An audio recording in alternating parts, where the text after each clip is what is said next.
Hello সবাইকে, শুভ বিকাল। তো দেখো আমরা বিকাল বিকাল বেরিয়ে পড়েছি পার্লারে। আমার বাবানের দিদি তো ও চুল কাটিং করবে, আর আমি একটু আইব্রো করব। তো ওই জন্য চলে গেছিলাম। তো সেখানে একজন দেখলাম নাক ফোটাতে এসছে। তো যাই হোক, আমার তো দেখে বেশ ভয় লাগছিল। আমিও নাক ফুটিয়েছি। আমার প্রায় 1 বছর ধরে নাকে ব্যথা ছিল।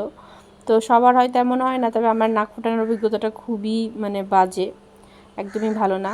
মনে পড়লেই খুব কষ্ট লাগে। তো 1 বছর ধরে পুরো ব্যথাটা ছিল, আমার যায়নি কেন জানি না। এরকম কারোর হয়েছে কিনা কমেন্টে জানিও।